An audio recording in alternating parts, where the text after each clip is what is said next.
example, we bought icebreakers. They'd like to use them. We have 11 brand new icebreakers coming in. They'd like to use the icebreakers. They don't pay for anything. And they want to be treated like a state, but they're not a state. But they want to be treated like they're a state. And so we just can't do that anymore. We lose on average over the last 15 years, $60 billion a year carrying Canada. So we just can't do it anymore. We love the people of Canada. I don't think their representatives do an appropriate job. Maybe they'll change. I really don't know. I mean, it doesn't make much difference. But we can't let the whole Canadian thing has been going on for decades, and it has to come to a stop. So we're going to be doing tariffs on their cars that are coming in at a substantial level because we want to make the cars here. We don't want if they can make their own cars if they want, and they can continue to make their cars for Canada. But we don't want them to make cars for the United States of America. It's very simple. Likewise, many other products. So the lake change, Lake of America, was something I've been thinking about for a long time, actually. As you know, we took something called the Gulf of Mexico, and we changed it, and now it's very routinely the Gulf of America. So if you think about it, we have a Gulf and we have a lake. Now all we need is an ocean. So maybe we'll have to change the name of the Atlantic and or the Pacific. Maybe we'll change it.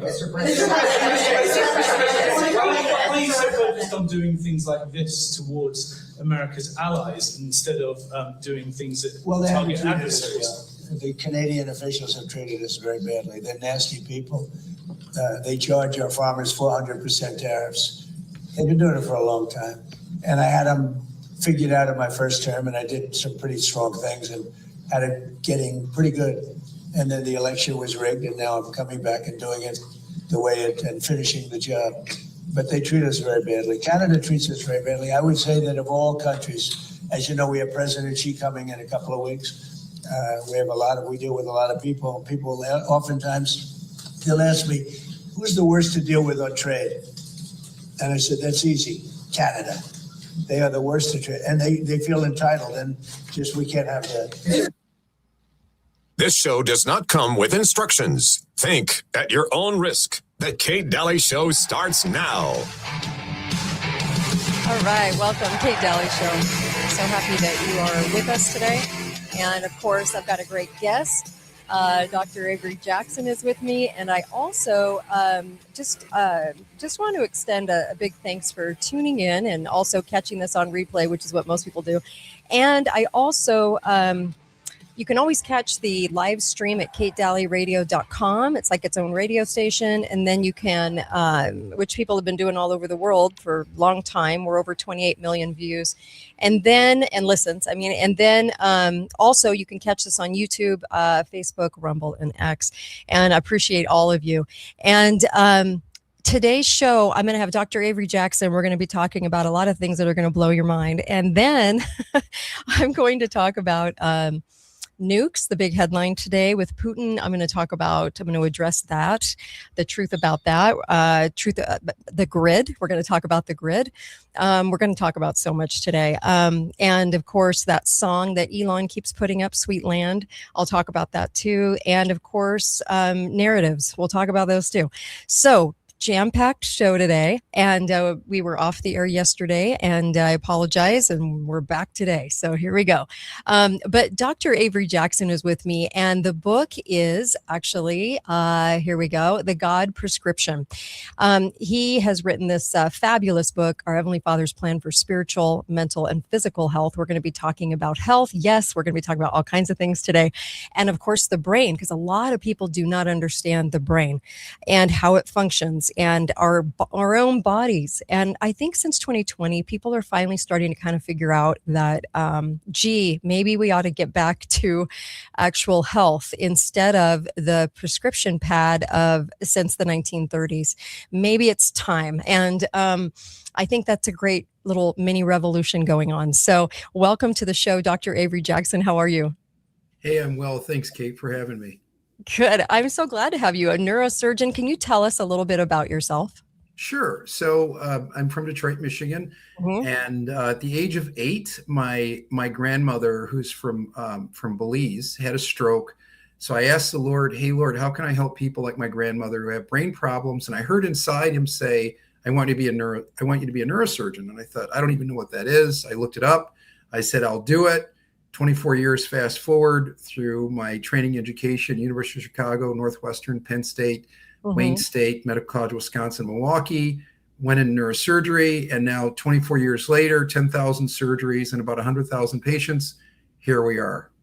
Wow. Well, I'm you bring up so many good questions that I don't even know what to start with.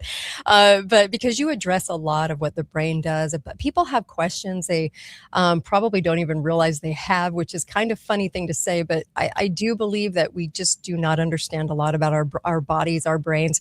And so I wanted you to start with the building of our own health again, because people are not there. There's like this mini revolution going on, and I'm so grateful for it. People are finally starting to figure out, but there's also this deep brainwashing that's gone on in America for 70 years. So address this, please. I want to hear this from you. Sure. Really, Kate, it starts as a spiritual battle, and people don't want to deal with that sacred cow, but they need to, because it's real. Yes. And so you've got good versus evil. You've got, God versus the devil. And so people will succumb to either spiritual force. And, we have the advent of the AMA. And from there, it was created for big pharma and the industrial medical complex. And so at the time, or at least now, we thought, hey, great idea, organized medicine. We're helping people. We're advancing in all these different areas and science and how we get data out. But we forgot to be historians, because when we're historians, we go back and look at in the 1900s, we find that homeopathic medicine was 1 in 4 docs were homeopathic. That is to say, they were more naturopathic in how they did things. They understood the immune system very well. And then fast forward, in the 70s and 60s, kind of the AMA really pushed the current academic environment, including how licensure and the whole 9 yards. And so now we're indoctrinated and educated as board certified, MDs into a world where basically we're very narrow-minded. We don't take into account risk and benefits anymore. We just say, this is the only way to do it. So now we're married to kind of the religion of medicine, and we're forgetting about the people. We're forgetting about, complications. We're forgetting about, God's nature and how he invented health and medicine. And now we're into like this space of like chronic disease and further away from some acute diseases. And we're just kind of like, oh, well, I guess that's the way things go. And it's like, are you kidding me? So it's I appreciate you. I appreciate your show and informing people and getting them to think and wake up and say, just be a critical thinker. Even if you just do that, you'll start to realize that certain things just don't make sense. And when they don't make sense, then you need to ask critical questions. You need to challenge everybody. I've also learned that like when you really know the truth, you don't mind challenge. You don't mind answering tough questions, because you're trying to help people. And if that's truly your heart, then you're never going to be offended when someone asks you some question, even if it's kind of off color. It's like, so what? So what? Right? Yep. Yeah. I'm so there with you. So here's the bigger looming question that I'm sure people out there have is, well, what changed you? Because most of the doctors I met when my husband was in the hospital, when all these things have gone down in our lives, they do not think like you. So what made you different? Well, one was the fact that I had my faith as an origin. So, and I pray, and the Lord was really clear, I put you here, I can take you out. So that made it pretty easy to kind of, continue to my relationship with the Lord. But, I was thinking, Kate, just like every other MD until COVID, or just prior to COVID, my wife was a neurosurgery PA, Kara.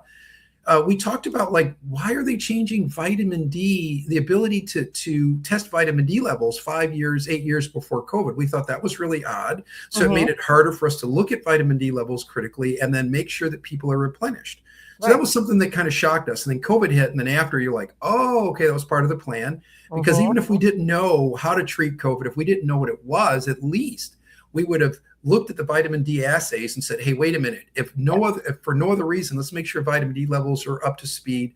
And then we can trip over the fact that if your vitamin D level is low, then that's going to affect your immune system. It's going to affect your risk for cancer and all these other things, including having really bad outcomes with COVID. So, that was part of it. And the other part is that as we looked at what was going on, there was such a departure from what was quote unquote standard of medicine. That is to say, we never took orders from any governmental entity because we're board certified and licensed to treat the person in front of you. So that was the other thing that was super odd. Like, okay, let's just all listen and then let's turn our brains off, right? Right. And then the other thing was when people said, they said, just, go to the hospital and when you're turning blue, otherwise I don't want to deal with you, right? So the word of God says is that in the last days, which is what we're in, that men's hearts will wax cold and they'll become lovers of themselves. So we saw a lot of selfishness, and especially on the part of the physicians, because we were like, well, I don't want to be killed. I don't want you to touch my family. I want to keep my job. And therefore I'll do whatever anybody says because I'm controlled 100% by fear. And so I think that's what turned the corner. And when I presented as an expert witness for a House bill for the state of Michigan, Bill 4471, that was introduced by Rep. Sue Aller, I said, look, as an expert, that VAERS is real, the Nuremberg Code is real, and we broke all of it. And we are not going to support having people forced to take these quote unquote injections to go to work. This is stupid and ridiculous. And right after that, we got slammed by the CEOs of hospitals and our community. And now we're kind of bumping up against the religion of medicine and what that looks like in terms of a personality. And so all of that really got me angry. And I'm like, where is the patient in all of this? And we're supposed to serve people, but now we're more concerned about ourselves. And I think seeing that transition and having those conversations, that really kind of changed my perspective greatly. And then also my mother died during COVID, and that through that debacle, my grandfather did. And so now even more so having these sensitive conversations when people are basically like, I don't care and sue me if you want kind of an attitude.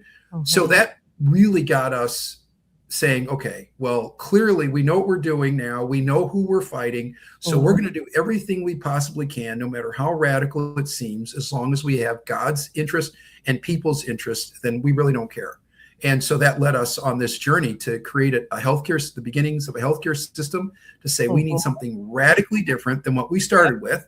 And we need to continue to kind of lean into who we are spiritually, lean into God, and do right by people. Yeah. Amen to that. Amen to that. So, questions that you get about the brain are so intriguing. So and honestly, I don't see a lot of doctors leaning on God a whole lot. They lean on themselves as God, but not God. And so it's worrisome out there. And so when I hear a doctor do that, it makes me feel a lot better. Believe me, because I realize it's just a nice thing to see somebody go, yeah, we have somebody else that we have to rely on here in this picture. But how do how does fear manifest with the brain? I can't wait to hear you answer this. Yeah. So fear, so basically through our five senses, our frontal lobe, prefrontal lobes, cingulate gyrus, all these other structures in our brain through our five senses will kind of analyze all of the stimuli that we're experiencing in life from the time that we're a baby on.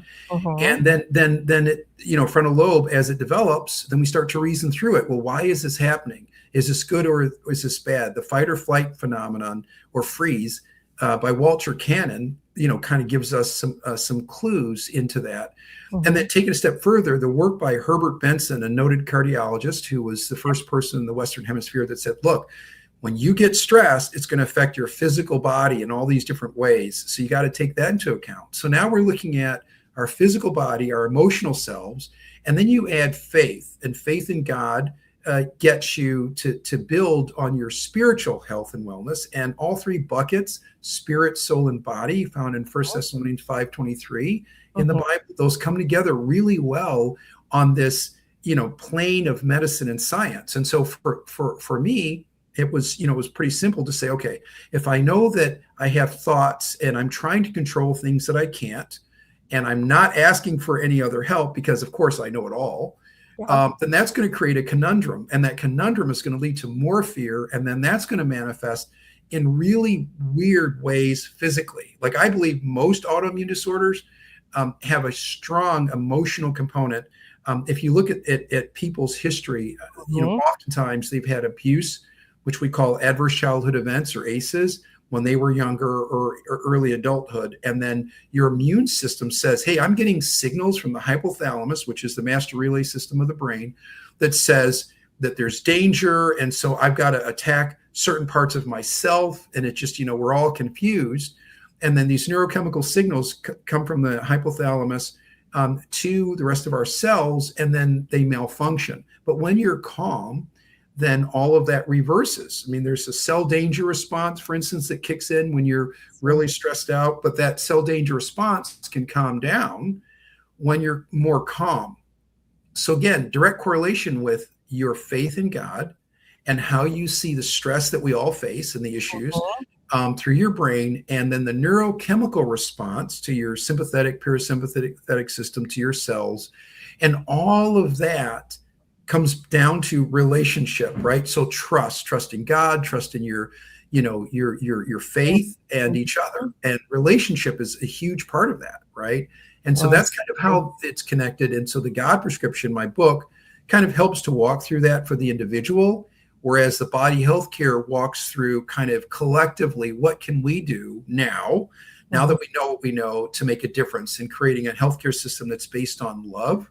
It's based on caring for the individual, and it's not bound by big pharma. It's not bound by the bureaucracies and basically theocracies that are currently out there. So really, truly, the brain, from what you're saying, the brain plays way more of a role in the immune system than we think. That's right, completely. I mean, to such a degree. Think about this. You're being interviewed, you're stressed out, immediately your heart will start to race, your palms will sweat. So that tells you right there, there's a direct correlation between what you're thinking and perceiving and the physical attributes of your body, just directly. Okay. Right. And so that's why, the Word of God has been designed to help us say, look, I'm not by myself. And also there's a lot of wisdom in the Word of God. And that wisdom, as the word says, will guide you into all truth if you listen. And so your brain science goes right along with that lockstep, in terms of how your brain functions when there's a stressful event. Yes. And all the neurochemical pathways that are activated or deactivated based on what you're dealing with. And then also your past memories of good and bad events. Boy, I don't think people realize that. I mean, the bigger role that plays. I think they, I don't see too many doctors that tie in the emotional aspects of our history, our lives, what we feel, versus the symptoms that crop up when our immune system is down. So even when you're like flying, you're stressed out, right? Well, people think they get sick from the airplane, but maybe it's the stress of flying. I don't know. Yeah, you're absolutely right. Well, they're interesting. If you look at, there's several different studies. Like one study looks at what happens when you're stressed in emotional, when you have chronic anxiety and depression. Right. It turns out that affects your natural killer cell and your immune system. And when your natural killer cell functions less well, then you're more likely to develop viruses and bacteria and have upper respiratory tract infections, for instance. Oh, wow. So direct correlation based on your emotional life and then how that affects your physical health and physical life, right? And again, you're a boxer in the ring. How do you win against your component? It's a psychological win, right? That's how most people will be defeated if they think that they're not going to win or they think they're going to lose. And so that's really part of pretty much everything that all of us do. And when we interact with people and have different issues that crop up, because all of us are going through things all the time, right? Yeah. And the issue is, how are you going to deal with those things? How is your brain going to deal with those issues? And how do you have good brain health? One of the best ways to have good brain health is to have people and your faith in your life that will help you calm down and put things into perspective. And as a doc, we learn none of that. Okay, so the traditional allopathic curriculum talks about who we are as a chemical, biological being, And we talk about homeostasis, which is the balance of all of our systems in our body, for instance, relative to the external world. And this is what Walter Cannon at Harvard presented to us. And then Herbert Benson at Harvard and the NIH kind of did more work on this. And that's where the white coat hypertension comes from. And but the point is that when we have relationship, when we're critical thinking, that will affect us, our brains, either way, either for good or for bad. And so that really tells us that we need to work on our spiritual lives and when we're, and who we are in Christ. And then that will affect our physical lives. What will that do? That'll make us nicer people. That'll make us laugh more. Studies show that laughter is hugely helpful. Even MD Anderson, Major Cancer Institute, implemented laughter classes to those who were undergoing radiation and chemotherapy for their for tumor and other chronic diseases they were dealing with, and noted that they had better outcomes when people laugh. Well, studies show that the average child laughs 365 belly laughs a week. The average adult over 30, about 10. Why? Because we have more responsibility. I get it. There's more stressors. So we got to find more ways to relax and calm down and to laugh. And that's where our faith comes in. When you know that you're not the only one in the universe, and that you don't have all the answers, but you know someone who does, Jesus Christ, and that you can rely on him and go to him. And then also to your brothers and sisters in Christ, that we're not alone. That makes a huge difference collectively in how strong we are. And that has an impact directly on our neurochemical selves and our brain. And it really informs every part of our body, as I mentioned before, in all of our cells. And so then to add to that, which is interesting too, Kate, you add vitamin D. I think about Cardio Miracle. Oh, yeah, you take it too. I was going to ask you because I saw you talking about it. Yeah. So it's huge, right? Yeah. So and I'll just throw that in. So actually, I'm the chief medical advisor to Cardio Miracle.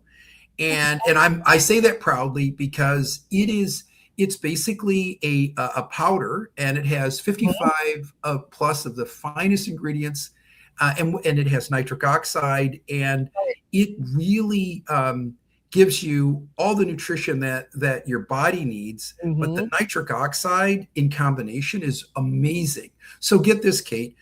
The word says that laughter is like a good medicine, right? And when you laugh, you secrete nitric oxide, which is a very powerful anti-inflammatory agent that affects your immune system and your vascular health and tone and wellness when you're laughing. Well, the nitric oxide that's in Cardio Miracle helps to support that same process, which is fascinating.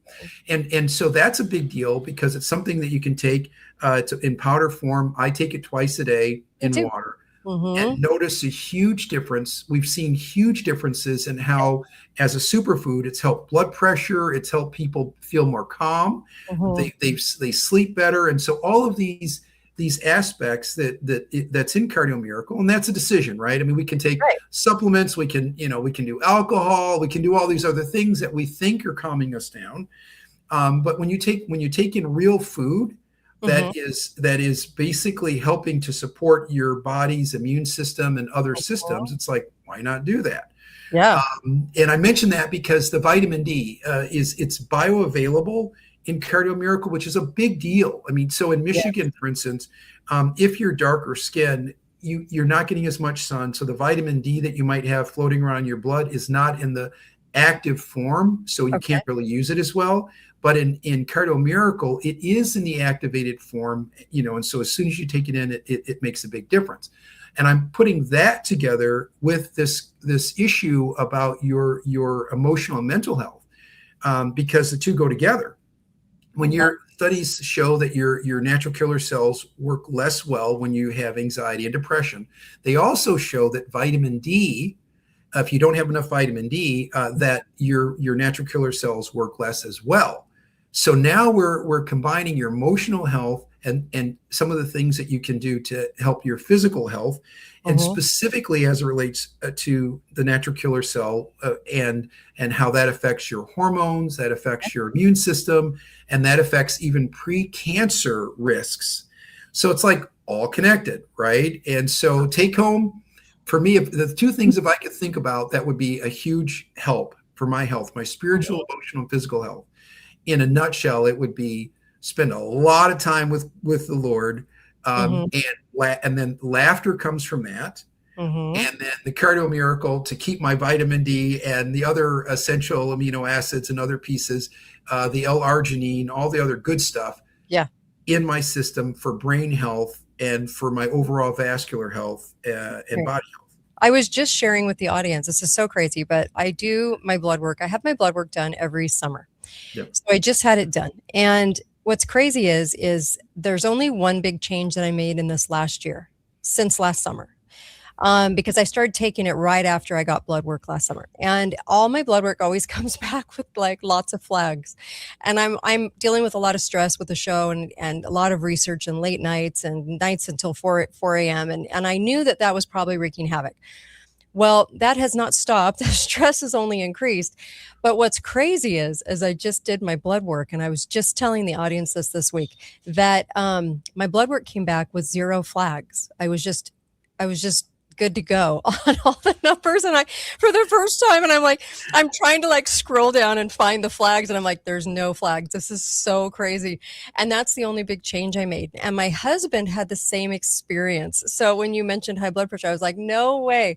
So if you would have told me that, like, I'm sure there are people out there that don't believe me. It's fine. You not believe me, but it's true. And I'm sitting here smiling because I'm like, I was told that would happen, but I don't know if I really believed it, to tell you the truth. Yeah. And this summer just sealed the deal for me. I was like, taking this for almost a year, I'm like, wow, what a change. Like, that's pretty huge. I almost wish I would have gone back and did my blood work like in December, just to find out. So I don't know. It was crazy. It was crazy, but it was proof. Yeah, and if I could add, so I'm the principal investigator in a recent study, a human study, looking at people in my region. We gave them Cardio Miracle over 90 days. We checked their blood work in the beginning and then at the end. Now, disclaimer, part of that time was over like 2 holidays. So, but even with that, we saw a substantial improvement in their vitamin D levels. We saw that their overall health, mental health surveys were statistically significantly improved, which is fascinating to me, because normally we talk about when you put something in, your body, we go to all of our vital signs, we go to our blood labs, our inflammatory markers, but we don't often talk about like, what's your general overall sense of well-being or not. Yeah, that's true. And this study really brought that out, and which was really impressive. So again, first, just from a fresh study that was done, it'll be published pretty soon in some peer-reviewed journals. That was really kind of neat to see as a principal investigator. And I was blinded to the data, so I couldn't see it until after the statistician looked at it. And then I was able to interpret it and write the paper. And I was just blown away by what I saw. And this was for people, some of the people in the study were in their 20s, all the way up to people in their 80s, men and women and different backgrounds. So it was a kind of a neat little study, but it really gave some insight in terms of how it's affecting people. And many people had decreased blood pressure, as well as other changes that were really pretty neat. That's so crazy. Okay. Yeah. So I have more random questions to ask you too. All right. So number 1, does our brain know if we are awake or asleep? I would think yes, because you're asleep. It's REM. That has everything to do with the brain, but maybe I'm wrong. Well, and I would say that you're actually very much kind of right on. So we have more cues that we're awake because of locomotion, for instance. We can tell when we're doing certain things. However, your body and your physiology will respond when you're asleep just like you're awake. And that's why with people, they're running from a lion or something, and they're like, they wake up with their heart rates, really fast, and they're in a sweat. So when you're sleeping though, it's really hard to tell oftentimes that you're sleeping. Okay. And that's because of what we know in our dream data. And, you go through about 3 to 4 cycles of sleep, and there are 4 stages of it. So that says a lot, because then you start to think about, okay, what's my reality? and it's really based on my perception. So there is the truth. There's a truth based on the Word of God that applies to everybody for all time, whether we agree or not. But then there is my perception, and my perception is filtered through my experiences throughout my entire life. And that's where we get into adverse childhood events. And there was a study done by the CDC looking at about 17,000 people, and they took them through this survey. And the ones who had this 10-question survey, the ones who had 6 positive responses to negative events in their lives, went on to have major health issues, physical health issues, more likely to have heart attack, more likely to have anxiety disorders and other disorders based on their perceptions. So fast forward, your perceptions when you're sleeping and when you're awake are all informed by your past history and your memory. And that's an area called the hippocampus. Is one of the areas that help to package memory in your brain.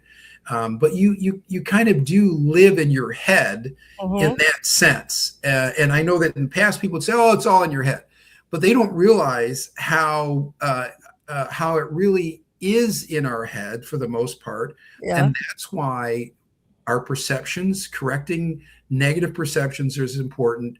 And then also, think about what you're thinking about is extremely important, which means you're going to need some outside, right? You need some outside help to hit those blind spots, because otherwise you could be off by miles in terms of what's accurate and how things will affect you and they won't affect you. Like, for instance, there was a study done looking at these students who were in medical school, and basically it turns out that they found in asking these questions that about 90% of students were worried about something that could happen in the past that actually that never happened. Okay, only 10% of the time did what they were worried about actually happen, but yet they ruminated over these things that could happen that didn't ever happen. And that's partly because of how they were raised and their experiences as a child and what they've been exposed to. And, personality factors into that. So we have to get back to that place. And so again, appreciate your show and giving people real data, real information that can help their lives is so important. And also the other issue is, who do you listen to and why? Do you see any fruit? Are they just talking whatever, but it's not helping you. It's not helping other people. So I think that's really important. And I appreciate your show for that. You bet. So if you tell yourself you're tired all day long, you will be tired. You will definitely be tired. What you believe yourself, right?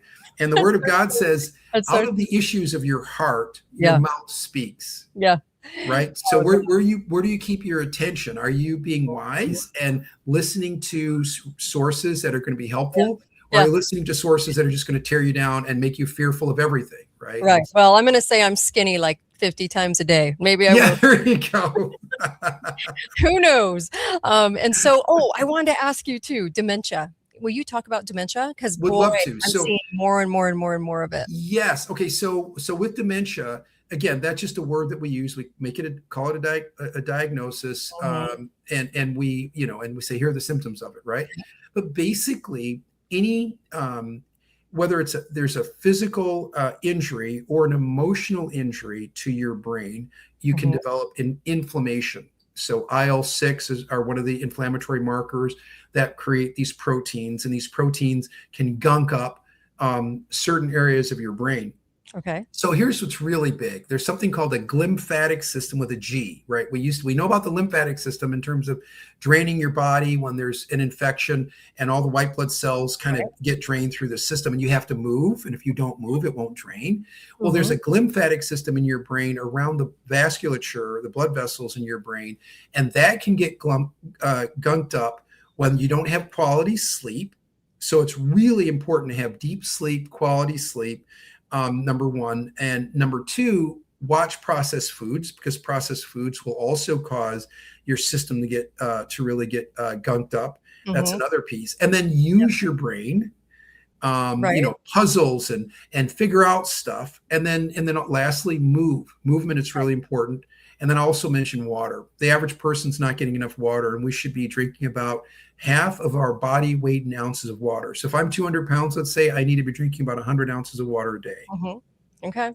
Wow. So, TV is entertainment passive, right? So what's interesting to me is that a lot of seniors will just sit and watch TV, and it is, it's crazy to me that they won't engage in more think games or think activities than just being passive entertainment. So we have a lot of people too, probably making it worse on themselves than ever before.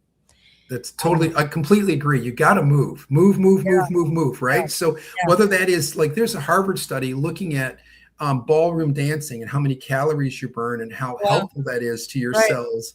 So finding a friend, your spouse, and family, and getting up and dancing and moving and walking is a big deal. But that also mitigates or decreases your risk of having depression.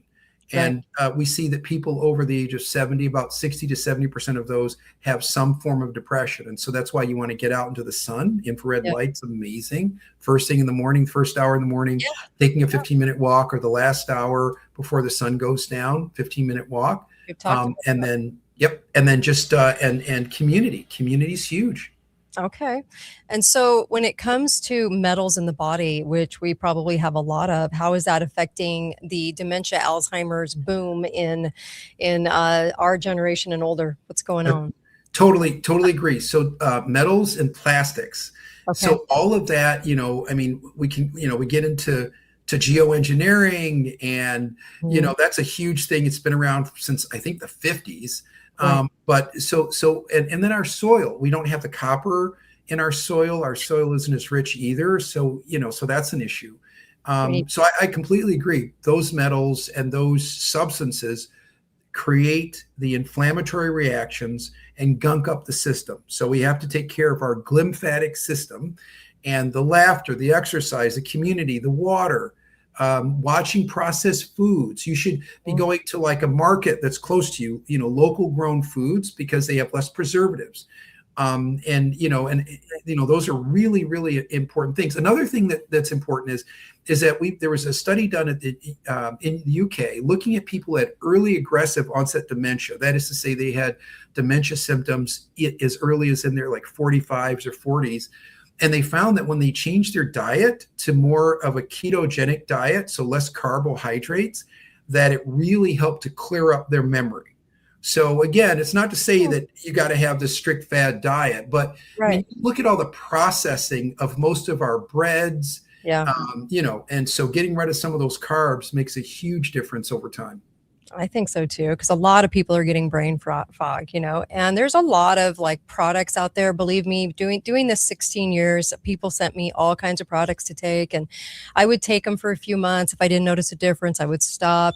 And when you were talking about Cardio Miracle, that's the reason I talk about it on the show, is because it's made a big difference for my husband and I, which is something that I'm never going to talk about anything that I'm not taking myself. So Cardio Miracle, actually really good. I know there's a lot of products. You're probably scrolling and you're seeing all kinds of things. Everyone's promising you this ingredient or that ingredient, but Cardio Miracle has actually been the one where I've said this is like an all-in-one, which I rarely say that, because there were other products I was taking. This was actually on steroids. This was actually like 20 times of everything I was already doing, which made a huge difference. Like I said, never before were my numbers just normal. And I've been through 2 major deaths, and I'm going through 2 more people that are close to me, very close to me, dying. It's a very stressful year. And I'm telling you that my numbers should not be normal. If there was any year my numbers should not be normal, it's this year. And combined with the show stress and everything else. And so I appreciate you talking about that, because a lot of people do not understand that there actually is a product that's all in one. Like you can get so much from this product, then you're not taking 5 million things. So anyway. Totally. Listen, you're preaching to the choir for real. I totally agree with you. I mean, and I give it to my kids. Yeah. And so that they don't take any other vitamins or supplements, and it's great. So I'm so that nitric acid is so big. That is so important. And most people don't understand that. Can you give me a 2-minute overall on that? On the So nitric basically, nitric oxide is something that your blood vessels will secrete over the cellular layer. And there's a process. There's L-arginine and citrulline and ornithine. So these amino acids, and arginine. There's a protein that breaks down arginine and makes more nitric oxide. So when you're sick and then you develop inflammation, say from an infection or injury or even stressful thoughts, well, you secrete more nitric oxide. So you never want to run out of nitric oxide or arginine. And that's really the big piece. That's really what it does is it handles stress and inflammation throughout your body and your brain. And so I would say that's kind of the biggest piece with the nitric oxide. Now, there are 3 different types of nitric oxide: eNOS, iNOS, and nNOS. And the eNOS is what we're speaking about. And the thing I like about the nitric oxide is when you look at the data, it has where there's a high ratio of eNOS and a low ratio of any of the negative metabolites that come from, using this nitric oxide.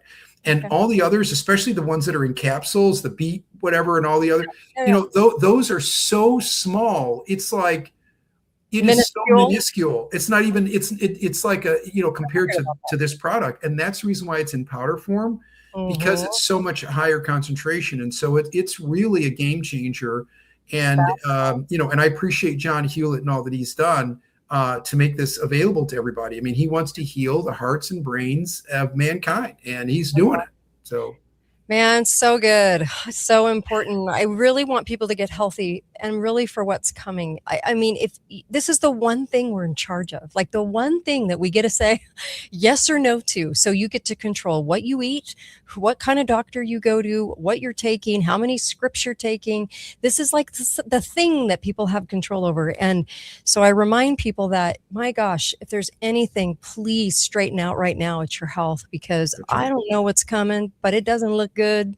And if you read the scriptures, it really doesn't look good. So please at least get that in order so you're not worried about it.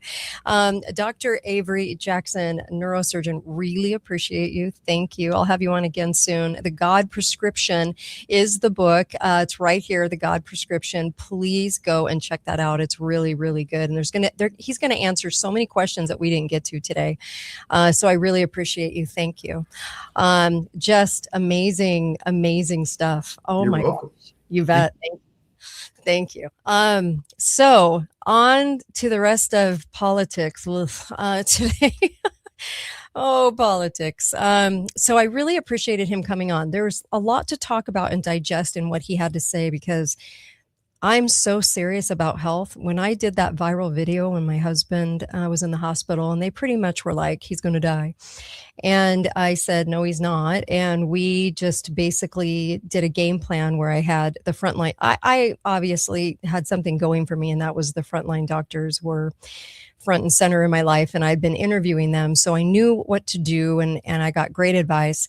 And that was to give 10,000, whatever they are. I don't even know the cc's. I don't even know how you calculate that, but liquid, right? 10,000 vitamin C per day, because that's the limit they would give us, although you could go up to 25,000. And zinc and vitamin D. And then also budesonide is the steroid because it's safer. And then also ivermectin. So that's what my husband had. And he walked out of the ICU, stood up and walked a little bit before they slammed him back in a wheelchair, but in his flip-flops. But he walked out in 3 days and was out of the hospital in 5, and then was golfing on that night. So 5 days out, when they said he was going to die, he was golfing. And people saw that video. There was like 30 million people that saw that video. And I am telling you, it changed for people, because I realized that all throughout America, people were encountering the same thing. And that was that the doctors were telling you that you had to do the government protocol, because the government owned the hospitals at that point. And they were telling the hospital administrators, you do this and we give you a paycheck per person that's diagnosed with COVID. And then that's what that's the game. And so the hospital stupidly went along with it. And many, many doctors just went, yeah, I'm on board, without even questioning that. That scared me. So when I meet a doctor like Dr. Avery Jackson, it's like he gets it. He understands that the medical industry, the medical cabal has gone one way. And I love the fact that he is there to take a good approach about everything, because you just can't imagine how insane. After being in the hospital, that's when I realized, and maybe it happened for a reason, so I could help other people. My husband even said that. He said, I think I got sick because people needed to understand, like, he had pneumonia. He didn't have COVID. COVID's a label. It's a stupid hoax. But he had pneumonia. And guess what, folks? Back in the 1940s, they had done all these studies on pneumonia. And they said when we were giving up to 25,000 units of vitamin C a day, now this is important for you to remember for the future, if you get this, it was going away in 24 to 48 hours. That's insane. That's just by using vitamin C. They were curing pneumonia that fast. What does that tell you? So, yeah. So that's why we did that high dose. And then I knew it was intentional when after the hospital, when people were going in asking for the protocol that we used, they started outlawing it. And when I say outlaw, I mean sending a memo around saying that no one was allowed to order it anymore. You can't order a vitamin or a mineral in the hospital. Get that. Take that statement and let that ruminate for just a moment. No hospital was going to allow or this chain, a mineral or a vitamin being administered to anybody in the ICU. Yep. That's how sick people are. I'm serious. And they all went along with it. Okay. So I want to talk about this. Okay. This is a very interesting thing right here. This is the headline today. Could Putin use nukes? I'm sorry. Okay. Fear inside Kremlin. CIA has a bleak assessment. Oh, I'm sure they do for the headlines. Patriot missiles critically low. Why have we been using them? Oh, crickets. Yeah. Marine One radio scare. Remember how Dr. Jackson was just talking about fear, the fear that the AP sells us every day. Let me just tell you, in this article right here, could Putin use nukes? Okay, and he's all painted in red. Because why? Because red is the color of Russia. Communism. It says this, I kid you not. Fears are mounting that Russia could be considering using nuclear weapons in Ukraine as strikes between the two countries continue. Yes, remember I said that war was fake? It's fake. But anyway, sources close to the Kremlin told Bloomberg, just sources, you're supposed to believe that Vladimir Putin is hell-bent, what a word, is hell-bent on a new escalation after peace talks have reached a dead end. Really?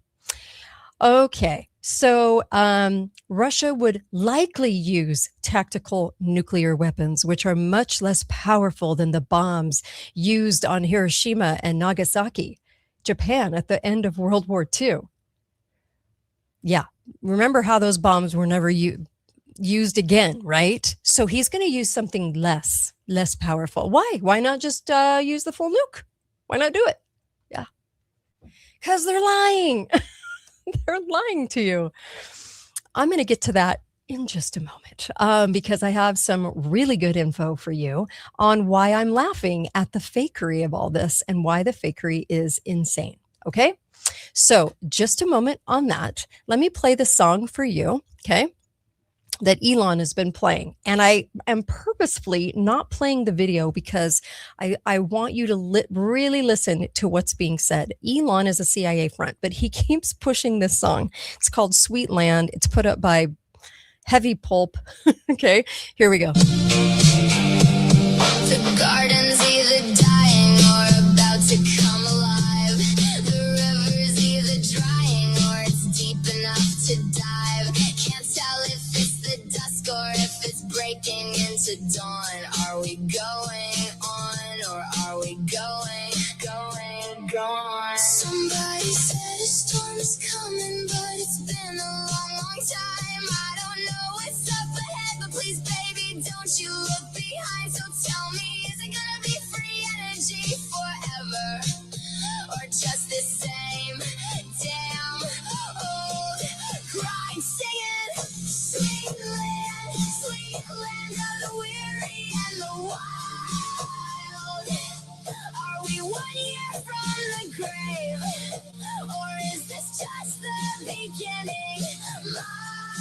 sweet child. Oh, you're my star-spangled fever dream. Half a savior, half a liar. 250 summers and we're going higher. Something's coming.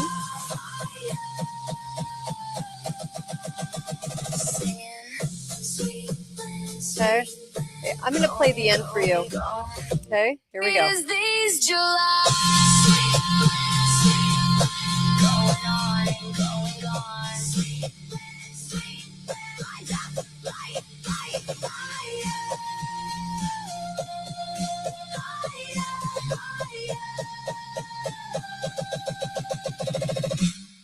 sweet man's going on, going on. Sweet man, going, gone. Going, gone. Sweet land, they talk about America. Please, just know that we can still rebuild. We can still make something better. Well, hello, creepy song. So the whole song was about showing clips of all of the 50s, the 60s, the 40s, right, and nostalgia. And then it was all about selling us on the idea that something big is coming. And we keep getting all these grid escalating headlines, these grid problems. There was an executive order put out, but it's not actually affecting what's being spun out to every neighborhood in America. It was more about, oh, here's a warning for you. And the warning is that we're getting some of this equipment from foreign places who will do something to us. So therefore, this is what the executive order is for. So I'm just, what I sense is a big old setup. That's what I sense. It's a big old setup coming for a grid failure if they want to implement it. Okay. They're certainly setting it up. They're blaming Canada. Now we're naming Lake Ontario, Lake America. So they're doing really little ridiculous things. And I'm a conservative and I talk about both sides of the aisle. So no one's safe here because it's all screwy. And one of the things that this song was all about was something big is going on, but we're going to rebuild. Now, remember when I said that post AI, and I wrote an ebook on this so you can see what I'm talking about in more detail, but they have a new deal set for the future. And the new deal is coming in for the economy, and it is post AI. We are building AI. AI is not just a thing. We're actually the miners. We're building AI. Okay. And what happens after that is an income that is going to go to everybody. Okay. And Elon has been pushing this income and saying it's going to be the best thing ever. So they're talking about rebuilding. There's a lot of Q stuff in that, but they're talking about rebuilding after a significant event. And they're also talking about, what we had was great. We can get there again, whatever's coming. So if you Google 18 months worth of grid down, an 18-month grid down scenario, could they have that planned right now? Possibly, yes. They're certainly doing the setup for it, but they've done setup for other things too that I've notated on the show. So it doesn't necessarily mean it's going to happen, but they are setting it up if they want to choose for that to go down, and they want to choose for big excuses, and I lost my earpiece, excuses and scapegoat pieces to come into effect with this. Okay. So they're setting up the lies or the scapegoat or the manufacturing of the event by blaming China, by blaming Canada, there's a lot of blame going on in this. And there's a couple of things that I want to address in this show today. And I think this is really important to kind of dial down. So maybe this will make a little bit more sense to you. Okay. So when it comes to nukes, the main piece that I want to talk about with you is, and I don't think I ever really did this on video. I did it on audio on the show, but I never really did it on video. So I want to talk about this. And then I want to talk to you why I tell you that it's not about Trump. because I want to explain myself in more detail because I think people don't understand what I mean. Okay. So, first of all, I want to go to nukes for just a moment. Okay. Spend a few minutes on this. The nukes are used to progress the agenda of fear. Nukes in the 20th century, the concept of, of this, the nuke is going to come get you. You have to hide under your desk in the 50s, and it's going to come get you in the 60s, then in the 70s. Everything that they were doing to take away and strip us of liberty ended up being because of the nuke threat. Okay. So, yeah, it's the fear has been used to justify the Cold War, which really wasn't about a Cold War. It was more about the brainwashing of America and the world.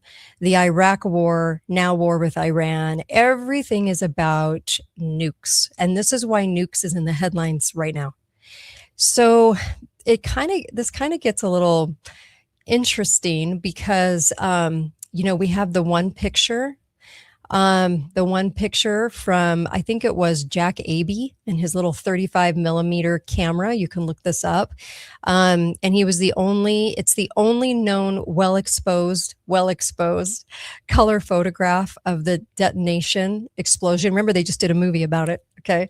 The atom bomb. So, and believe me, it was up for an Oscar. So there's your big tell. But anyway, kind of interesting that there was only the one photograph and it's blurry and it's far away. Okay. So when we're talking about nukes, don't you kind of wonder why terrorists have never actually gotten a hold of a nuke? Okay. Even in the piece written about Putin today, the major headline today, what is the headline all about? The headline is all about he's going to use something less than. I'm like, why not just use it? Come on, let's show us what you got. So they're lying to you because do they actually have nukes? Have you ever thought about that? Because whenever a fear has been used for 70 years as a fear that has never come to fruition, real terrorists, if you're a real terrorist, you would have nuked some city by now, right? Because you're just hell-bent, right? Isn't that the word they use for Putin? Hell-bent on terror. But that's never happened. Interesting. Remember we had ISIS with the fake white outfits and the fake white matching tennis shoes and the Toyota trucks? We have that kind of terrorism, but we don't necessarily have the kind where they actually get a hold of something, right? And really scare people and demolish people and kill people. So interesting. So as you're thinking about that, okay, and I'm sure you're thinking, well, I must be crazy to even mention that because, Kate, how can you, of course, it's like a given. This is a given in our society. Of course we have nukes. We've heard about it. We hid under our desks for it. We are, it's part of history. It's documented. Is it? Is it documented? Is it only documented by that one photograph? The one photograph? In New Mexico? Okay. So this is very, very interesting because this bomb went down when Japan had already stated that they were surrendering, so we didn't need it for that. But they did need a fear tactic. They did need a fear tactic, and they needed something big, and they needed something that we would always, always be afraid of. Okay. So 1944, July, that song mentioned the Julys. Okay, July 1944. Nations drew up at the Bretton Woods Conference, the economic framework for the post-war world, agreement created by the IMF and the International Bank for Reconstruction and Development, pretty much BlackRock, but okay. And which later became part of the World Bank Group.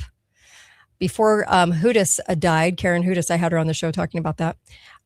The Bretton Woods system lasted until 1973. Recovery began with the mid-1948 currency reform. Remember, always a currency reform in Western Germany, sped up by the liberalization of European economic policy, that the U.S. Marshall Plan, right, the economic aid there. And so a lot of reshuffling of things happened, okay? But what's more, I think, interesting around this same time, because we didn't need a bomb to end the war, and I know a lot of people think that it's a complete and total lie, Even Japan was surprised. So, but 1945, right, the United States detonated 2 atomic bombs, is what they say, over the Japanese cities of Hiroshima and Nagasaki during World War II. And the aerial bombings, they say, killed between 150,000 and 246,000 people, most of whom were civilians. By the way, the ones that survived, they say they took them to Walter Reed. They did not take them to Japan, which would have been the obvious choice. That's a pretty broad number too. I can tell you from studying as many tens of thousands of hours as I've studied that whenever they use broad numbers, they're lying. 150,000 to 246,000. Interesting. So very, very broad number. They don't know. Interesting. I mean, you could do a calculation. Anyway, so they said basically Japan announced its surrender on the 15th day of August, even though they had already contacted and done that earlier. And then, of course, on the 2nd of September, ending the war. Yeah. So basically, during the war, we had, well, there was a lot. So there was a lot going on. So let me take you back to this, because this is the one piece that really got to me when researching this. So we had the bombings, right? Hiroshima and Nagasaki. Okay. And there was a person that was actually on the ground looking at all of this and making sure, in the military, that was looking at the napalm chemical firebombing of these wooden Japanese cities was extremely destructive, right? This is what they tell us. And then Tokyo was hit, and so on and on. But what's interesting is they had U.S. Major Alexander P.D. Seversky. Okay, just look up Seversky, or D. Seversky, who in 1945 was sent to inspect the bombed towns of Japan. And here's his testimony. I'm going to say this again on video, so now it's on video. You can listen to a prior SoundCloud, but here we go. In Hiroshima, I was prepared for radically different sights when he went on the ground after the bomb. But to my surprise, Hiroshima looked exactly like all the other burned out cities in Japan. There was a familiar pink blot about 2 miles from the diameter. It was dotted with charred trees and telephone poles. Only one of the city's 20 bridges was down. Only one of the city's 20 bridges was down. Weird, right? You never get to hear about these details. Hiroshima's clusters of modern buildings in the downtown section stood upright. You mean they all didn't turn to dust? Strange. It was obvious that the blast could not have been so powerful as we have been led to believe. This is coming from a U.S. major, okay? It was an extensive blast rather than intensive. So extensive rather than intense, okay? He said, I had heard of buildings instantly consumed by unprecedented heat, yet here I saw the buildings structurally intact. And what is more, topped by undamaged flagpoles, lightning rods, painted railings, air raid precaution signs, fragile objects. At the T-bridge, the aiming point for the atomic bomb, I looked for the bald spot where everything presumably had been vaporized in the twinkling of an eye. It wasn't there anywhere else. I could see no traces of the usual phenomena. What I did see was in substance of replica of Yokohama or Osaka or the Tokyo suburbs, the familiar residue of an area of wood and brick houses raised by uncontrollable fire. Everywhere I saw the trunks of charred and leafless trees, burned and unburned chunks of wood. The fire had been intense enough to bend and twist steel girders and to melt grass until it ran like lava, just as in these other Japanese cities that they firebombed, okay? So he said the concrete buildings nearest the center of the explosion of the atom bomb, some only a few blocks from the heart of the atom blast, showed no structural damage. Even cornices, canopies, and delicate exterior decorations were intact. Window glass was shattered, of course, but single panel frames held firm. Only window frames of 2 or more panels were bent and buckled. The blast impact, therefore, could not have been unusual. It was no different than any other firebomb that this gentleman had ever seen, okay? So very interesting. And then John Boyce of the National Cancer Institute admitted that ionizing radiation is known to cause heritable, things that you can pass on, mutations in many species of plants and animals. But an intense study of 70,000 offspring of atomic bomb survivors has failed to identify an increase in congenital abnormalities, cancer, chromosome aberrations, and mutational blood protein changes. So that was very, very, very strange, was it not? In fact, there was a 40-year study. That 40-year study found that radiation exposure caused no genetic damage that could lead to human mutations. So was it present? Probably not. Probably not. So when you get into the eyewitness things, you're like, what in the world? What in the world?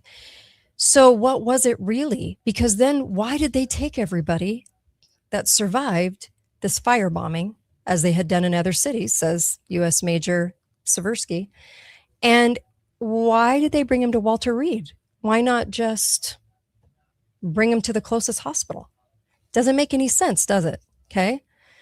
So very strange that ever since then, even Tulsi Gabbard, interviewed her on the show, even Tulsi Gabbard was in a video talking about this event, but nothing since this event. So nothing has ever been utilized since. Doesn't anyone find that a little odd? Doesn't anybody out there find that a little strange? That no terrorists, no crazy terrorists. Why? Because they're all owned. That's why. But no crazy terrorist has ever gotten a hold of a nuke and nuked a city. And what do we say for 40 years? Iran's going to nuke us. I keep losing my earpiece. Sorry. Iran's going to nuke us. Iran's going to nuke us. And then what else do we say? We say Putin's going to nuke us. Putin's going to nuke us. Before, when I was on the air, probably 10 years ago, wasn't it? It was, I'm just going to take this one out. It was North Korea. North Korea is going to nuke us. Do you know how many people I know actually believe that? We could have put them out like an elephant stomp in 2 seconds, but people literally believed that we were going to get nuked by North Korea and it would end America or do significant damage. And I was like, yeah, that's not happening. Firebombing, sure, they'll take care of that. But do they actually have these atom bombs in that one picture of the mushroomy cloud? They have one photo for a government that likes to document things. I find that kind of interesting that there's one picture and it's very fuzzy. So this is kind of interesting. And I know somebody's saying that's not right. Japanese surrender after a second bomb. No, actually go look. They actually surrendered before the bombs were dropped. Go do some research. It's not hard. I do it every day. Yeah, they actually had already told the U.S. they were ready to lean back. Now we've been in a partnership with Japan ever since. Doesn't that surprise you? Did you know within a year of starting Microsoft, I think it was a year and a half, they had started a Japan branch? I'm serious. It's very weird, the relationship that we have with Japan. And Japan was doing more fierce things than the Nazis to people, more horrific things to people in torture than the Nazis were. And we basically just kind of took and kind of bought their stats, their information. Yeah, we didn't condemn them. We just took their info and for what? Research purposes? Anyway, so I bring this up because the feardom of this, look at today's headline. Look at the headline with Iran every day. It's nukes, nukes, nukes, nukes. I mean, my gosh. I mean, does it get any weirder than this? Seriously. So let me just tell you, 2014, Putin, Russian military modernization to go ahead. We had Poland risks attack because of U.S. missiles. That was 2008. We have, I mean, you could go all the way back. Moscow may have to target Europe in 2007. That was the headline by the AP, the lying scumbaggery of the AP News. They lie every single day to us. There's scumbags over there. Putin's path, the pledges of stability to nuclear threats, that was 2022. 2024, Putin warns that sending Western troops to Ukraine risks a global nuclear war. Well, why didn't he just do it then? I mean, because it's a fake war. They're building up Ukraine as a smart country. That's why. Zelensky announced it. Little puppetry, Zelensky announced it. So 2024, Russia flaunts doomsday weapons to keep the West from brandishing the nuclear sword. I mean, don't you just love all the wording they're using? I did a show where I went through so many headlines going all the way back like 40 years. I mean, it was just insanity over what they're going to come do to us. And this ongoing threat, when you have an ongoing threat this long, something's wrong. Something's wrong with the narrative. Look into the narrative because nothing's ever happened in this way. So do they have that capability? Probably not. And then go look at Seversky's account because it has pretty much gotten buried by media. They won't even mention it. So yeah. Yes. And by the way, the bombing planners drawing their science of mass killing first spread incendiary material to prep the target. And this soaked kindling that would have been lit like a match with a small high-flying fleet of B-29s. That's how you can explain Hiroshima. This makes it possible to destruct the target with even less than 66 aircraft and would make it highly contained and controlled operation. So we note the absence of the mushroom cloud photos from the ground in Japan. It's here, but with the one picture that we have, but not over there. So the other ones have been CGI'd when they try to, it's just like the moon, they try to give Earth, they try to give us a CGI. So among one of the very few photos of the Hiroshima bombing that do exist, the following three suggest a raging firestorm, not a nuclear explosion. And the photos appear consistent with others shot at different distances and angles. And these firestorms were also described at Hamburg in 1943, Dresden in 1945, and then other various Japanese incinerations of 1945. Okay. There's a book called Osada's, almost like Osama, right? Osada's Children of the A-Bomb. A survivor describes a scene that is altogether different from the A-bomb, stating, this book is called Osada's Children of the A-Bomb, if you want to read it. It says, I looked up to the sky, a streamer of smoke, perhaps 50 yards high, rising from the center of Hiroshima and about 2 miles distance. At the top of the column of the smoke was a ball of fire, which seemed to me to be about the size of a large oil tank. So I'm just going to rest it right there. When something is used, it ain't true. When something is used forever as a narrative, it ain't true. Okay? That's just how it goes. And I think that if we were a smarter populace, not brainwashed, as the true goal of the intelligence racket, we would have probably been asking more questions about this so-called mushroom cloud and the one photo we have, the very fuzzy photo. And we would have asked more questions to the people that survived the firebombing, I would imagine. So, okay.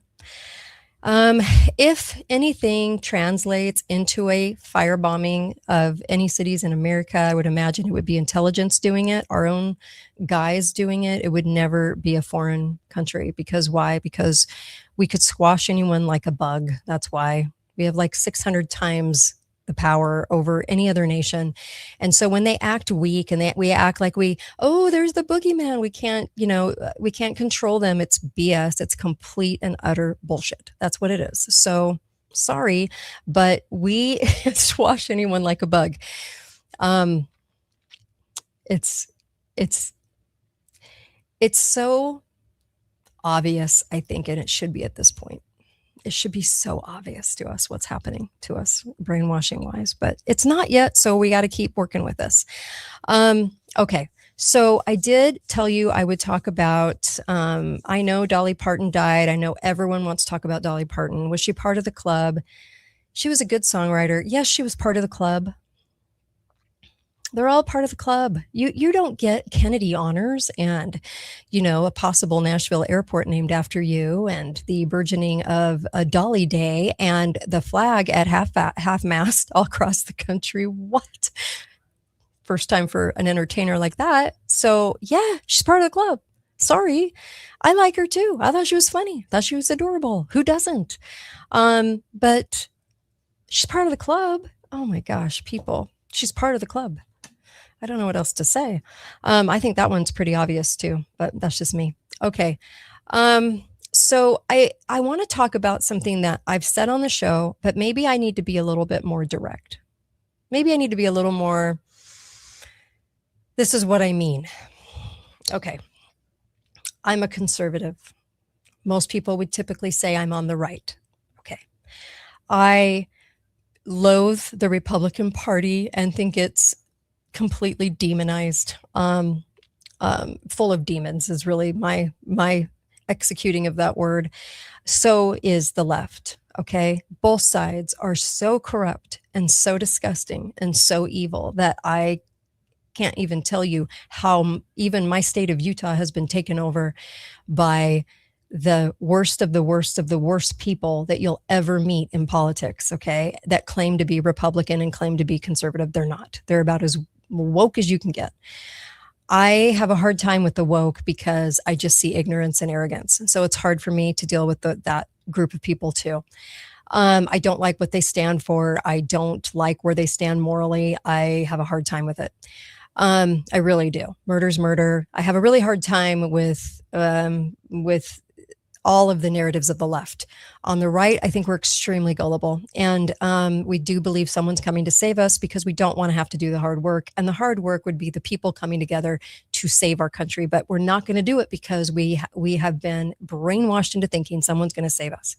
So here was a comment from an influencer with over 1 million people. And I want to read this to you.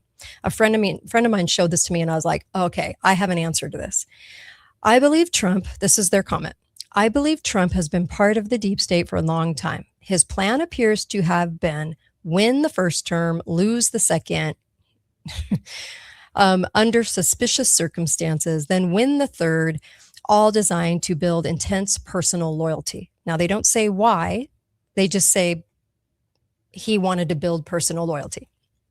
Then they say the incident in Butler that he has refused to allow a full independent investigation into that fits this pattern for me. By the way, on a side note, I said Butler was a scam from the second it happened, and I got on the air and I got pummeled by my own. They were so, how dare I had people not follow me anymore. They were so angry and I'm like, this one's really obvious. Are you sure you believe this one? Okay. So it was a false flag. It was a false flag to build martyrdom. But people just freaked out when I said that. They literally freaked out. Okay. But that's okay because I'm used to freaking people out, I guess. So I'm going to go on with her statement. Okay. In my view, we were all had. Trump's ultimate role seems to be ending America as we know it and helping usher in a new world order with Israel in a leadership position. Part of that's true. Okay. So then she says, I fell for all of it. I worked hard to get him elected in 2016, 2020, and 2024.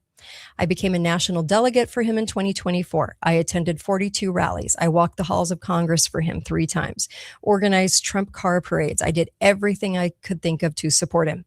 The entire time, it looks to me like his real goal was enriching his family and friends. That's an interesting statement. I think he doesn't care about the midterms because the plan is for us to be in a world war, which he can suspend elections like Zelensky, and that will be the end of America as we know it. I write this as a warning to everyone and as an apology for my participation in what I see now as a horrid game of deceit.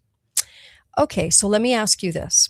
reading this statement from somebody on X, okay, with a massive following. What is she trying to get you to do? Right now, what is she trying to get you to do?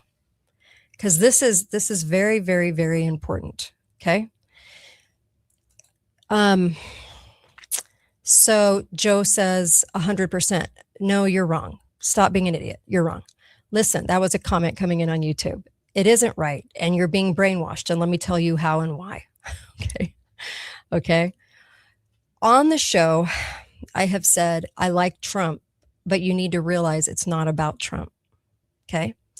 And I have said this so repeatedly since 2022 when I forecasted that he would be chosen for president, because the media was telling us that he would be chosen for president. It's much more selected than anybody thinks. Okay. So in this statement, what I get from her statement, okay, and please start thinking and stop just listening to media, because I can always tell when somebody has zero brain power and just listens to media. Okay. They just consume it and then it forms their opinions and perspective. So is Trump a nice guy? Actually, yes. I have a lot of friends that are close to Trump. I get to hear about lots of things that he does, lots of things that he extends to people that really help them, that he's a nice person. Okay. And the reason I say that isn't because I can't identify everything that's going on. It's because if you're going to talk about Trump, you're being so do you guys remember Deal or No Deal? Deal or No Deal was a show where actually I think they were prostituting the women on the show, but no one really realized that. That's a whole nother show. But what I was going to say was at the end, if you got high enough in the game, Trump was the prize. So you got to do a deal with Trump, whatever. Okay, so Trump would come on with a briefcase. Okay. Everyone liked him. There was a reason people liked him and his employees liked him and his family liked him and everyone liked him. Okay. Is because he was a pretty genuine, nice guy. And this is why I say it's not about Trump. So the problem with this isn't in this statement, what she's trying to say is Trump is the reason. Trump is who you should take all your frustrations out on. Trump was deceitful. Trump did this. Trump did that. It's all Trump. Okay. Everything is about Trump. I did this for him. I did that for him. And now he's deceitful and he got me to work for him. And now it's all for his personal loyalty or personal, what did she say? Personal loyalty and for enriching his family and friends. Okay. So what is the ongoing conversation in America? The woke, the brainwashed, they go, he's a Nazi. He's terrible. He's from Satan. He's a rapist. He's evil, blah, blah, blah, blah, blah. All I ever hear. Gee, has the media brainwashed you much?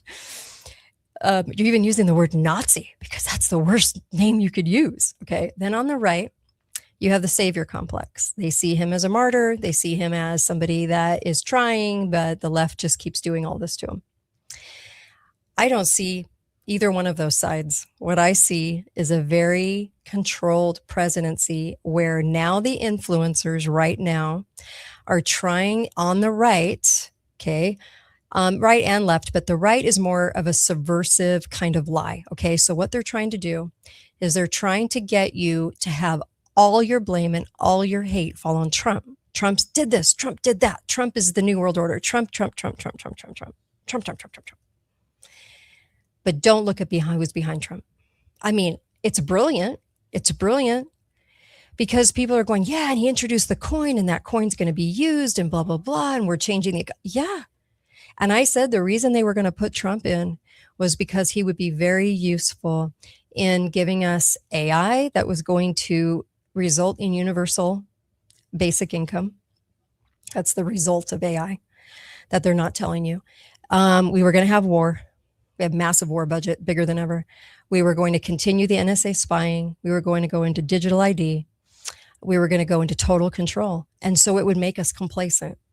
So right now, your comments on social media, anyone that suddenly crops up and has this million soul audience, okay, they attribute 1 million people. Boy, how'd they get that?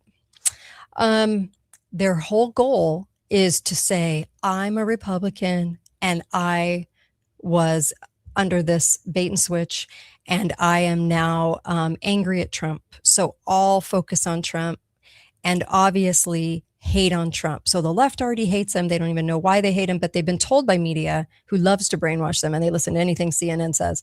He's a Nazi and a rapist. Okay. So they all they can do is just spin out those words because they're so angry at Trump. Okay. And then on the right, there's a slow tide of turning going on. The slow tide, the slow turn going, oh, I'm a Republican, now I'm denouncing him. I'm a Republican, now I'm denouncing him. Do you see? It's never going to be on the people that are actually running the show and selecting the presidents.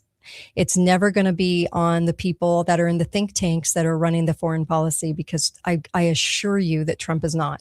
I assure you that the presidency has zero power. This is like arguing over the wrestling match. Which character do you like the most? Which character is the most important to you? And which one do you just kind of loathe because they're the bad guy? And which one do you like because they seem like you want to go to lunch with them, like Obama, like, oh, he's such a statesman. I'm like, so him and his fake history. So I'm like, listen, if you really see it, if you're really awake, okay, you can see what she's doing, and you can see what all these other influencers are doing. They want all and every amount of your energy to go on Trump and not to who's actually running the country, which is intelligence are really running it, but it's the people behind intelligence that are calling the shots. They don't want you to get angry at that. They don't want you to see the fakery of the nukes. They don't want you to see the fakery of the fear. They don't want you to see the fakery that is going on every day. And that is, why in the world are we freaking talking about changing the name of Lake Ontario? Now, I know for the woke, they're going to jump on this and go, see, Trump, icky, icky, icky. I'm like, please grow a brain cell, more than a brain stem, okay? Grow a brain and figure out that it is not about that. He takes orders, and the orders are, you're going to get the press to talk about the change in Lake Ontario to Lake America. Just like you were there to tell us to change Gulf of Mexico to Gulf of America. It has nothing to do with anything. Now, the only real part of that is that we're turning into a region where our constitution will not matter after a certain point in time. We're turning into a region. We're making ourselves a big land mass between Mexico and Canada and Greenland. That's why all the chatter about it for the last year. But what I'm trying to tell you is if you are embroiled into Trump's a Nazi, you're one of the most stupidest people. If you are a person that goes, Trump's going to save us, and yeah, he's renaming lakes, but he's really got a plan, and that plan's going to come to fruition in a few years. And Q was right, and it's coming, and the white knights are. You're stupid too. You're an idiot. I'm sorry, but you're a total moron. This is about hiding in plain sight behind the structure of the president and the power of the president. The president has not had power for over 100 years.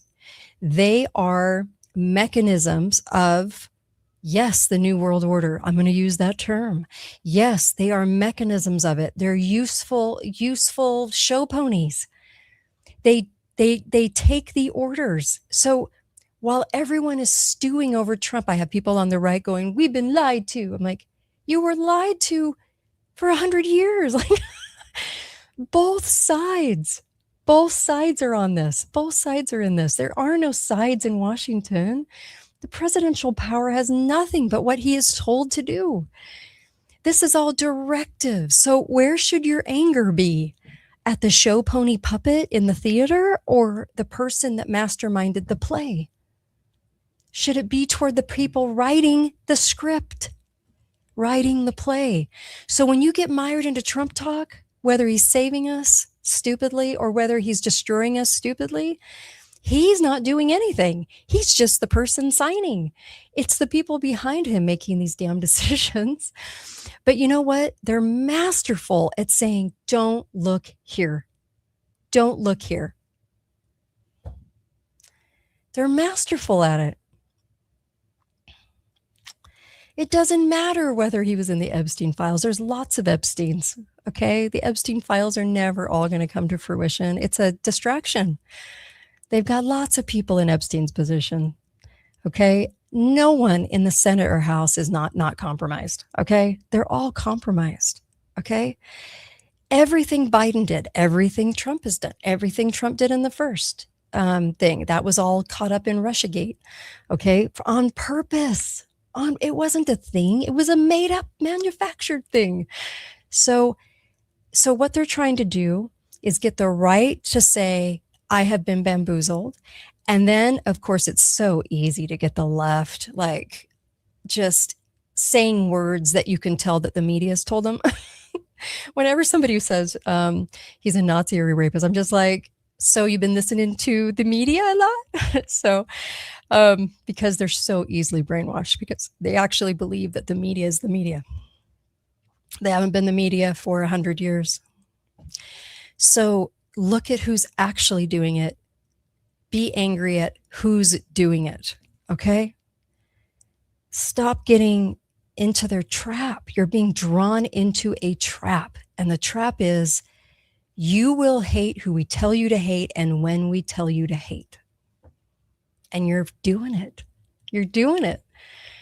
People on the right are paid to bring you misinformation, to bring you into emotion just like the left, okay? And that is arrogance on top of ignorance. So they don't study history. They don't look 5 meters ahead. They are very much people that are in the moment and into the emotion. And if they're taught to hate somebody, by golly, they will hate somebody. The media is so good at it. They paint about 180 to 200 adjectives in every AP article known to man. Okay. Every AP article that's come out is pasted with adjectives to teach you how to feel. Okay. And here's the problem. People on the right and the left aren't blaming the right person or team behind the writing of the script and the play. They're blaming the actor. Go blame the people writing the script. Trump will do what he's told to do. And he'll be told that if he's not aware, he'll be told there are reasons for what he's doing that never amount to anything. If he is aware, which I think by the time you're in the second time, you got to be aware. But anyway, look, it's all a ginormous play. So the only way that we change all of this is to see through the fear, the nuke lie, all the lies, the Iran lie. We own Iran. I'll say it again. We own Iran. We own Putin. We have for a long time. That's why Putin never gets very upset. Putin's part of the club. They're all part of the club. Even Xi's part of the club. So look, this is all feardom. It's all a game. And if you're not noticing it, you're not asking enough questions and you're not curious enough. I don't know what else to say to you other than please do more research, because when you research history, you can see it so clearly. That's all I do is research history. You can see it so clearly because it's so obvious. Okay. You can't steal an election like Biden did, right? So by he didn't steal it. They just put him in. Okay. So you can't do that and then have 2024 be a normal election. So the software changed in 2004 and they've been, the party puts in who the party wants according to what the deep state wants. So it's for whatever agenda is coming. That's why I think that you'll see another Republican in for the next term, probably JD or Marco. Oh, they're both owned. They're both part of the racket. And you'll see that because it's going well. See, there's not a lot of pushback because everybody thinks that we're getting saved, even though we're not. So I'm just saying again on the show that this is something that is so hard to see, because you can say you can become part of the club where you are trained to hate who the media and the government train you to hate. Are you a trained lapdog or are you not? Are you a thinking American or are you a trained lapdog? Your choice. If you can't see Trump for the part that he sees playing And for the theatrics of all of this is why they have like this congressman said this congressman said this about him. I mean, back and forth. It's like days of our lives every day. That's all by design. It's all by design. And it's the reason that even a year and a half in, we're not getting anywhere. We're not doing anything. We're not getting any liberty back. We're just losing it to data centers and everything else. And the reason is because the one agenda moves forward. That's why we're doing stupid things like Gulf of America and Lake America and blah, blah, blah. They're turning us into a region. They're building data centers that are not for data. They are not for data. Okay. The bait and switch is on. Okay. When you want to build something in plain sight in every city in America, when you could go use federal vast lands to do it, empty vast lands, even the Sahara has fiber. Okay, when you can do it anywhere you want, but you choose to do it in the heart of every city, you're being bait and switched. Okay, it is not for data. They do not need them now. They don't even need them now. Okay, so you got to start thinking about that. And getting more curious about all of this, getting more curious about nukes, the nuke fear. The nuke fear has been going on 70 years. When are we going to wake up? How long is it going to take? Are we that stupid? Yes, we are. We are that stupid. We'll just keep going. There's a nuke coming. You don't think by now it would have surfaced? You don't think somebody would have tried something? Come on. We're not that dumb, are we? Maybe we are. Never mind. Okay, I'm going to go out with this song. By the way, go get the ebooks. It explains what I'm talking about with AI, what the true bait and switch of AI is. Elon's even talked about it, but nobody in the press, right or left, has mentioned it out loud. Yeah, it's bad out there, you guys. Also, go to katetalks.myshopify.com. It supports the research and supports free speech, since I'm one of the very, very last to actually have free speech. I'm one of the last not owned media in the entire country. How sad is that? So, yeah, anyway, that and also go get Cardio Miracle, because that's the one product I've just really loved this year. So it's been a game changer for my husband and I, and we love it. CardioMiracle.com. You'll start feeling it right away. I get so many comments about that in email, and I really appreciate you taking the time to write me and tell me what it's done for your life. So cardio and your health, CardioMiracle.com/Kate. You have 30 days to try it out. Go try it out. Okay. Be faithful, be fearless, and I will see you back here The kind soon. as sweet as these July. Something's coming. I wonder what it is. Anyway, all right, you guys. Take care. Have a good weekend.